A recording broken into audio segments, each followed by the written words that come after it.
15 febbraio al via la campagna vaccinale per la popolazione generale. Si parte dai nati nel 41 per continuare la settimana seguente con i nati del 46 e così di settimana in settimana a scalare. Zaia annuncia testa campione sugli studenti.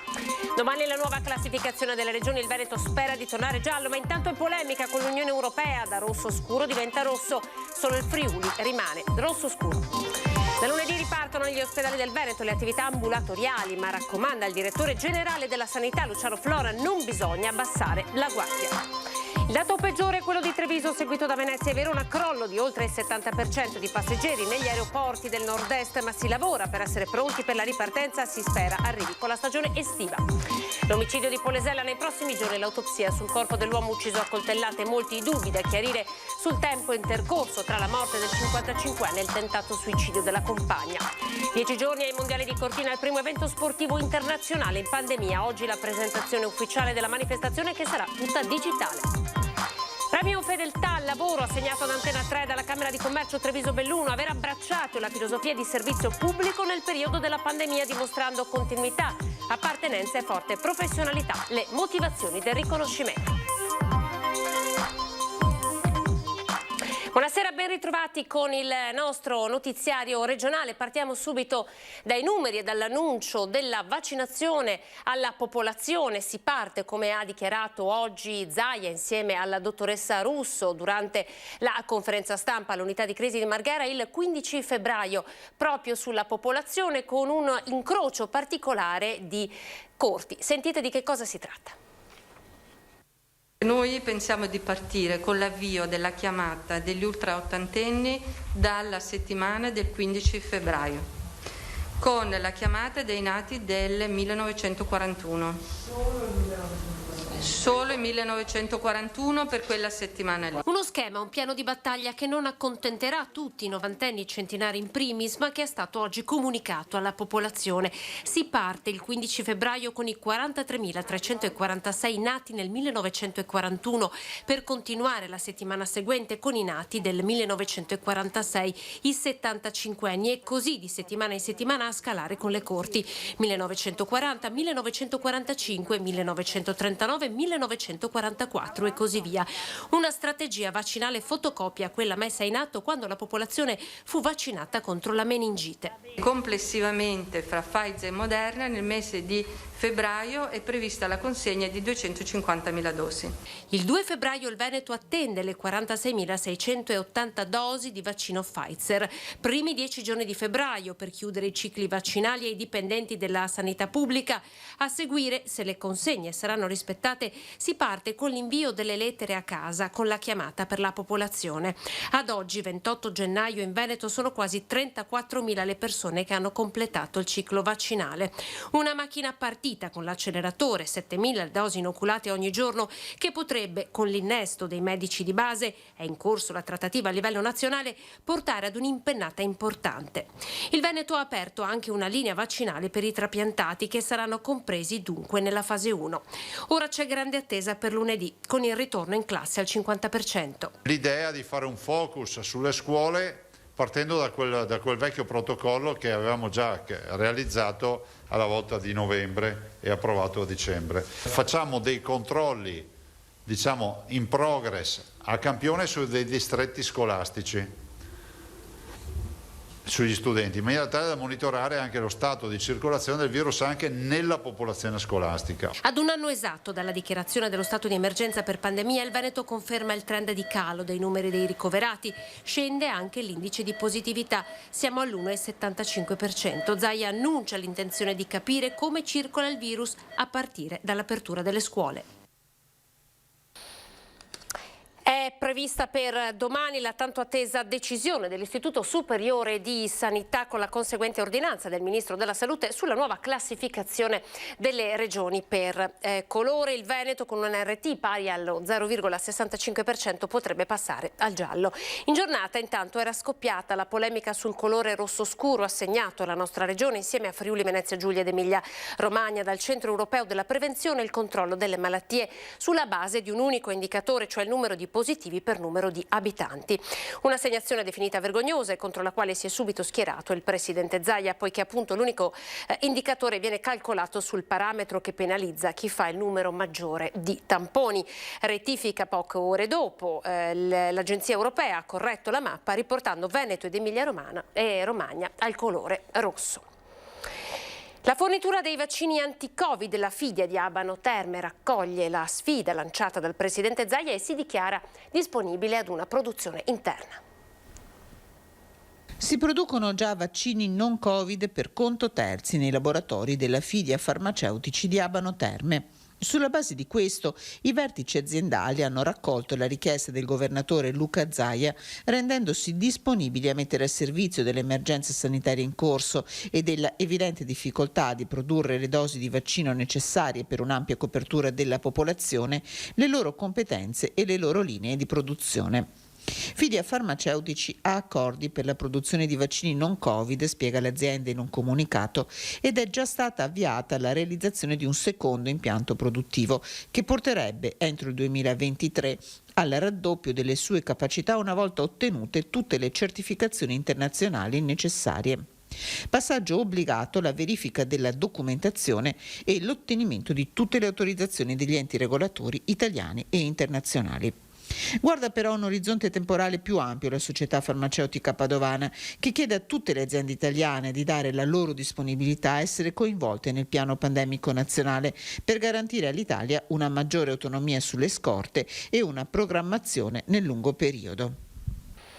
Torniamo in ospedale. Da lunedì riparte tutta l'attività ambulatoriale, dunque con le visite specialistiche. Non abbassiamo la guardia, raccomanda Flora, ma anche cerchiamo di non intasare i CUP. È ragionevole, visto il calo di pressione che c'è sugli ospedali, pensare di riprendere con alcune attività che abbiamo spostato, che abbiamo rinviato o sospeso, ma ricordo, solo perché pensiamo di essere lunedì nella situazione in cui eravamo quando abbiamo sospeso. Un po' meglio forse siamo messi, no? Per come stiamo calando ora. Nell'annunciare la riapertura delle attività ambulatoriali, il direttore generale Flor raccomanda che questo non significa abbassare la guardia. Oggi abbiamo 539 malati in rianimazione tra Covid e non Covid, su una 539 su una disponibilità di 670 posti letto. Capite che abbiamo 130 posti liberi e quindi è ragionevole, però ne parleremo solo la settimana prossima, anche per la riapertura dell'attività chirurgica. Non rimuoveremo i controlli all'ingresso degli ospedali, non rimuoveremo i varchi, non viene meno l'obbligo della mascherina, quindi non vogliamo affollamenti negli ospedali né nelle sale di attesa. Le visite ripartiranno gradualmente. Alcune persone le chiameremo direttamente noi perché hanno una prestazione che è stata sospesa, altri potranno accedere attraverso il CUP. Con il consiglio di non chiamare solo in orario mattutino, ma anche nel pomeriggio per non intasare il centralino. Ma come sono calati i contagi? Una causa sola o due cause sole, forse solo gli scienziati che dicono tutto il contrario di tutto le conoscono. Io no. Io dico che noi non abbiamo avuto il lockdown, non siamo stati zona rossa, perché qualcuno predica che solo la zona rossa può risolvere il problema. Noi non siamo stati zona rossa, quindi abbiamo dei fenomeni che non hanno una spiegazione. La Procura della Repubblica di Padova ha aperto un fascicolo d'indagine per omicidio colposo volto a fare luce sulla morte di un'anziana di 93 anni deceduta il 12 marzo scorso dopo aver contratto il coronavirus. Nella casa di riposo Maria Bambina di Padova è stata la figlia dell'anziana signora a scrivere un esposto sostenendo che la struttura non sia stata in grado di intervenire tempestivamente per contenere una lunga serie di contagi che in quei mesi hanno seriamente compromesso l'assistenza degli anziani. Il pubblico ministero Ministero ha conferito l'incarico ad un medico legale di analizzare le cartelle cliniche dell'anziana defunta per capire se le cure prestatele fossero state adeguate. Al momento non ci sono indagati. Parliamo di aeroporti della nostra regione, crollo totale dei passeggeri in tutto il 2020. In particolar modo questo crollo si è sentito per quanto riguarda l'aeroporto Canova di Treviso. Meno 85,8% a Treviso, meno 75,8% a Venezia, seguono Verona e Brescia con cali rispettivamente del 71 e 77%. Il 2020 si chiude per il polo aeroportuale del nord-est con un crollo drammatico dei passeggeri. Un anno disastroso per tutti gli aeroporti, ma che ha visto nel nord-est un calo dei passeggeri ancor più marcato, determinato dall'incidenza molto bassa in questi scali del traffico nazionale rispetto a quello internazionale, che è stato praticamente azzerato dalla pandemia. Una situazione estremamente difficile che tuttavia non impedisce di lavorare in questi mesi per la ripartenza che si spera arrivi con la stagione estiva. Noi dobbiamo essere pronti per garantire che una volta che il viaggiatore medio riprende la confidenza per tornare a volare, gli aeroporti devono essere operativi. Come si fa a riprendere questa confidenza nel viaggio? Ovviamente vaccini in primis, penso che tutti stiamo aspettando l'effetto di questi vaccini, e mettendo quello che oggi si chiamano i COVID-free flights, cioè si parla tanto dei voli COVID-free, cioè dove si fa il tampone prima di partire. Il gruppo Save sta lavorando con le varie compagnie affinché, non appena si ripartirà, ci siano voli e posti disponibili. Circa la riapertura del Canova di Treviso, che il comune auspica per il 1° aprile, c'è un grosso punto interrogativo. Ryanair ha già tutti gli operativi in vendita. Ripeto quello che dice sempre il nostro presidente, il dottor Marchi, noi apriremo un giorno prima che ci siano i passeggeri. Per cui se i passeggeri ci saranno, Treviso riapre. Ovviamente è qualcosa che dipende più da come accennava lei, di chiusure di stati, di capacità di poter operare questi voli. Parliamo delle terme, un settore turistico importante per il nostro territorio. Pensate che almeno un terzo degli stabilimenti termali italiani ha sede in Veneto. Per il comparto il 2020 è stata una disfatta, vediamo un po' di numeri. 183.500 arrivi di turisti stranieri in meno, l'81%, e quelli italiani si sono dimezzati. I dati si riferiscono ai primi 10 mesi del 2020. Le cifre spiegano la Caporetto del termalismo veneto ed Euganeo nell'anno del Covid. Federterme e Confindustria hanno stimato perdite di fatturato per il 90%, ed il crollo delle presenze dei turisti ha causato dunque una profonda crisi. Tantissimi gli alberghi che non hanno aperto, chi ha aperto sembra quasi invisibile. Che cosa vende questo negozio di Abano Terme? Per capirlo bisogna avvicinarsi molto alle vetrine, perché queste sono quasi del tutto coperte, come fossero a lutto, dai cartelli di protesta della titolare.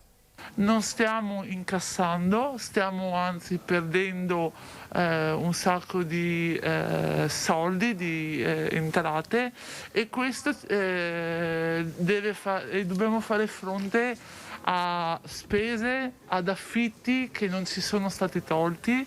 È così da oltre un anno, l'inizio con l'estate 2019, stagione che per le terme è in genere bassa stagione. Poi da febbraio per il Covid, insieme al crollo delle presenze negli alberghi, c'è stato quello dei negozi. Prima dell'epidemia, lungo l'area pedonale le attività commerciali erano più di 100. Insomma, ci sono già state una trentina di chiusure di negozianti, rischiamo altrettante chiusure nei prossimi mesi.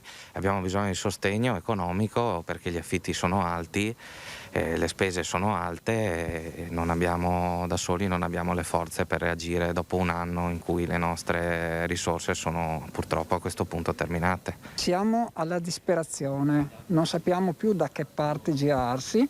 Questo è un orario che dovrebbe essere un orario di shopping, come potete vedere non c'è nessuno. Posso dire la mia realtà, che di 3 negozi ad Avon, investiti tutti i miei guadagni su questo progetto che io ci credevo, in questo periodo ne ho lasciati chiusi 2, lasciando a casa i dipendenti, qualcuno in disoccupazione e qualcuno in licenziamento. Il comune ha rinviato le tasse municipali ai negozianti, ma, spiegano gli esercenti, incide poco sulle spese fisse. Gli aponensi non fanno shopping in città. Le autorità e il credito devono fare di più, altrimenti per questi negozi turistici non ci sarà futuro. Non avendo soldi da investire, la gente che arriverà qui non troverà la qualità. Non abbiamo la possibilità di investire per soddisfare la qualità che il turista si aspetta, e quindi questo porterà automaticamente il turista a cambiare zona. Siamo all'omicidio di Pollesella. Nei prossimi giorni l'autopsia sul corpo di Costantino Biscotto, ucciso a coltellate dalla compagna che si trova ancora ricoverata all'ospedale.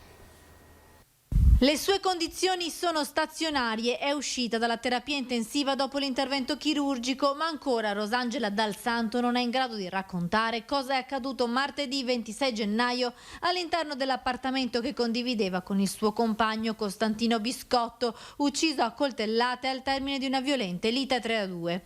La donna, rimasta anche lei ferita, ha tentato il suicidio inalando il gas di scarico dell'auto, ma è stata salvata dai vicini. Al momento i carabinieri non hanno emesso alcun provvedimento nei suoi confronti. Le indagini cercheranno di capire se si sia trattato di omicidio o di eccesso di legittima difesa. Molti ancora i punti da chiarire. Quel che è certo è che il delitto si è consumato in ambito familiare durante l'ennesimo litigio tra la coppia di conviventi. Il motivo quasi sicuramente la gelosia di lei. Anche i vicini di casa hanno confermato che i due litigavano spesso nell'ultimo periodo. Tuttavia la vicenda presenta dei punti oscuri. Il medico legale durante la prima ispezione sul corpo ha confermato che la morte del 55enne rappresentante di latticini è avvenuta la mattina del 26 gennaio, mentre la donna ha tentato il suicidio alle 20:30 chiudendosi in garage con il motore dell'auto acceso. Cosa ha fatto in tutte queste ore? Inoltre inizialmente sembrava che fosse svenuta per l'intossicazione da monossido, ma in ospedale i medici hanno scoperto le ferite di arma da taglio sul tronco e sulle braccia, ferite che l'hanno costretta a subire un intervento d'urgenza a causa di un'emorragia interna. Ora si cercherà di appurare, grazie ad un medico legale, se si tratti di colpi autoinferti nel tentativo di suicidio o se siano ferite provocate durante la colluttazione con il compagno che poi ha avuto la peggio. Lunedì si svolgerà anche l'autopsia sul corpo di Costantino Biscotto. La procura ha già conferito l'incarico. Sono stati individuati dalla polizia in provincia di Bergamo i presunti autori di una intromissione antisemita durante una riunione via internet della comunità ebraica di Venezia. Il blitz, durante il quale i provocatori riuscirono a mostrare in video anche una svastica, risale al 3 di novembre. I presunti responsabili sono stati individuati al termine di un'operazione della Digos della Questura di Venezia in collaborazione con la Polizia Postale, coordinate dalla Procura. Durante le perquisizioni domiciliari gli agenti hanno anche sequestrato alcuni dispositivi utilizzati per l'intromissione. Morto soffocato dal braciere che avrebbe acceso nel tentativo di scaldarsi. La tragedia è avvenuta a Montebelluna. Attualmente, in coordinamento con la Procura di Treviso, stiamo svolgendo le attività di indagini per stabilire le cause dell'incendio. Non escludiamo nessuna pista, si protende per una causa accidentale. Morto soffocato nell'incendio di questa palazzina disabitata lungo lo stradone principale di Montebelluna. Questa è la fine di Omar Haimi, marocchino di 61 anni, trovato cadavere dai vigili del fuoco accorsi a spegnere le fiamme. Ieri sera siamo stati attivati da una cittadina che ci segnalava l'incendio all'interno di un'abitazione in centro a Montebelluna. A quel punto, arrivata la pattuglia sul posto, ha constatato questo appartamento in fiamme, appartamento che risulta disabitato da diverso tempo. Edificio all'asta, dopo essere stato negozio e discoteca, è diventato ritrovo per spacciatori e sbandati. A testimoniare queste frequentazioni la notevole quantità di rifiuti sparsi un po' dappertutto, oltre alla serie di recinzioni di vette dagli abusivi. Tra loro anche il marocchino che si sarebbe rifugiato per la notte. La probabilità che abbia tentato di scaldarsi e che quindi poi dopo ci sia stata questa fatalità brutta purtroppo, è una delle ipotesi che noi stiamo percorrendo. Il resto l'avrebbe fatto l'alcol e il degrado, portandolo alla morte per soffocamento. Una vita ai margini, quella della vittima, a chiedere l'elemosina in Parco Manin pur avendo una famiglia e una casa, che però non voleva frequentare, sottolineano dal municipio, che conoscono bene il caso, seguito dai servizi sociali. Resta da capire se era solo in quel degrado totale che riguarda non solo la palazzina, ma anche l'ex industria lungo via Zecchinon. Ruderi davanti al Museo di Storia Naturale, in un evidente contrasto lungo la via principale della città. Una zona a rischio per la quale l'ex sindaco Marzio Favaro e l'attuale reggente Elzo Severin hanno più volte cercato un dialogo con le proprietà, al momento inutilmente. Ora un morto e una palazzina annerita in mezzo al degrado impongono una soluzione a questo buco nero di Montebelluna. Tragedia della Solfatara, c'è una condanna all'esito della sentenza e 5 assoluzioni. Vediamo. 6 anni di reclusione a Giorgio Angarano, il 73enne legale rappresentante della Vulcano Solfatara SRL. L'ha deciso il Tribunale di Napoli nell'ambito del processo sulla tragedia avvenuta il 12 settembre 2017. Quel giorno persero la vita i coniugi di Meolo, Massimiliano Carrer, la moglie Tiziana Zaramella e il figlio Lorenzo. Il giudice ha inflitto anche una multa di 172.000 euro alla società e la confisca dell'area. Assolti invece per non aver commesso il fatto altri 5 soci. La famiglia Carrer precisa che nessuna sentenza potrà mai ridare loro Massimiliano, Tiziana e Lorenzo, e nessuna sentenza potrà mai ridare al piccolo Alessio la propria famiglia.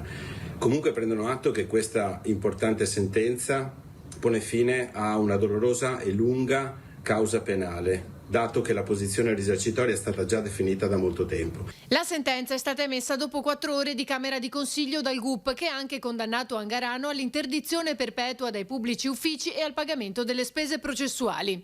Secondo la ricostruzione dei fatti, il ragazzino si era avvicinato alla zona della fangaia per scattare una foto, precipitando in seguito all'apertura improvvisa di una voragine. I genitori hanno tentato di salvarlo, ma sono stati inghiottiti a loro volta e storditi dai gas del sottosuolo.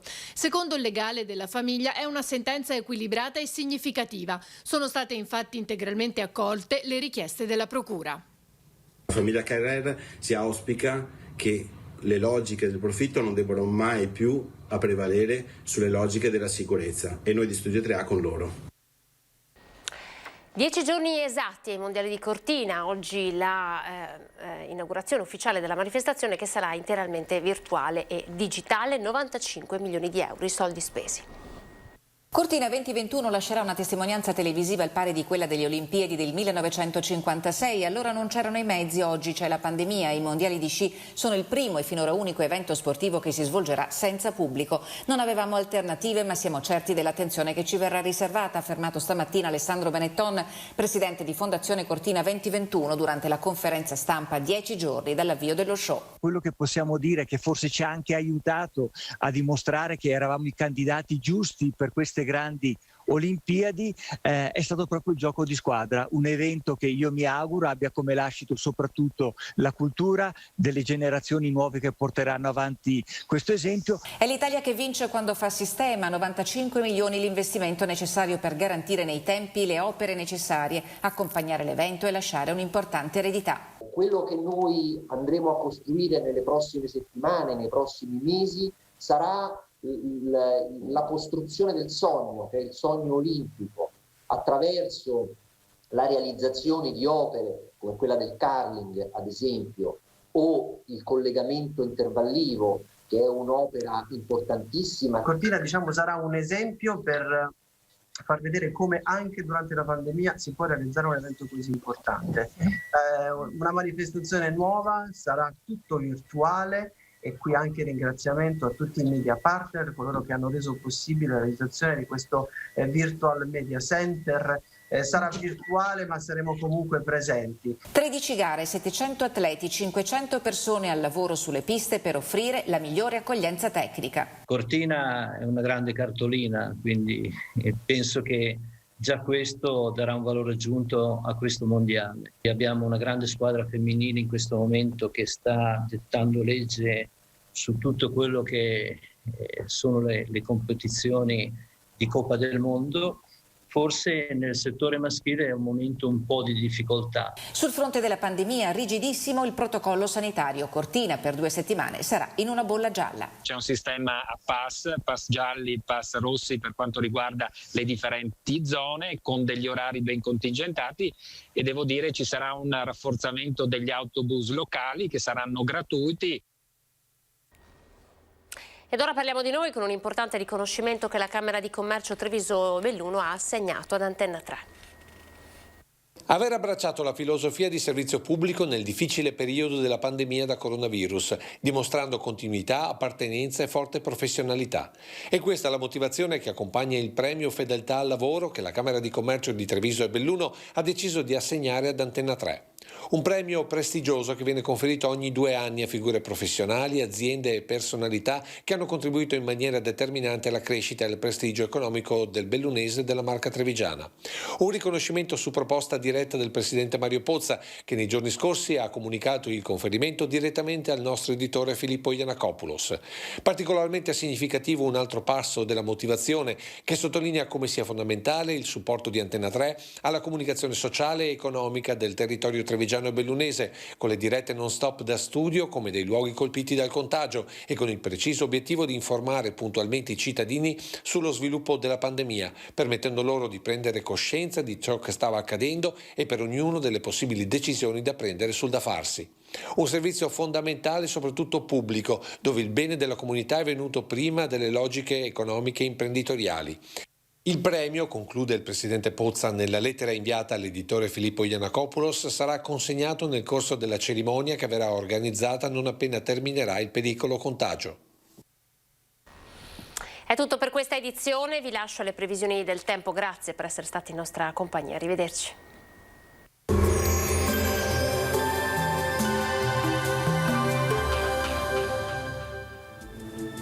Bentrovati al meteo. Cala lievemente la pressione atmosferica. Non ci sarà per ora un deciso peggioramento del tempo, che invece avvertiremo nel weekend, ma insomma già venerdì si farà sentire una certa variabilità. Vediamo la situazione nel dettaglio.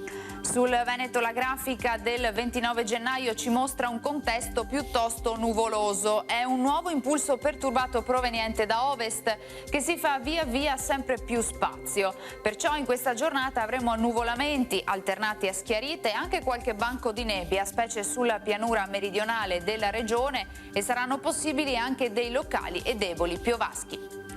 Temperature minime comprese tra -2 e 1 grado, valori massimi invece tra i 5 e i 7 gradi. Ci spostiamo ora sul Friuli Venezia Giulia, dove prevale una spiccata instabilità con occasionali piogge discontinue e intervallate comunque da parentesi asciutte e localmente anche più soleggiate. Temperature minime tra -1 e 4 gradi, massime invece sui 6-8 gradi all'incirca.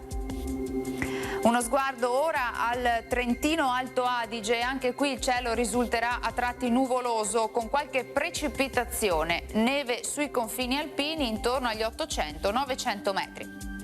Temperature minime intorno allo 0, massime invece sugli 8 gradi. Dal meteo per ora è tutto, vi auguro come sempre un buon proseguimento con Antenna 3.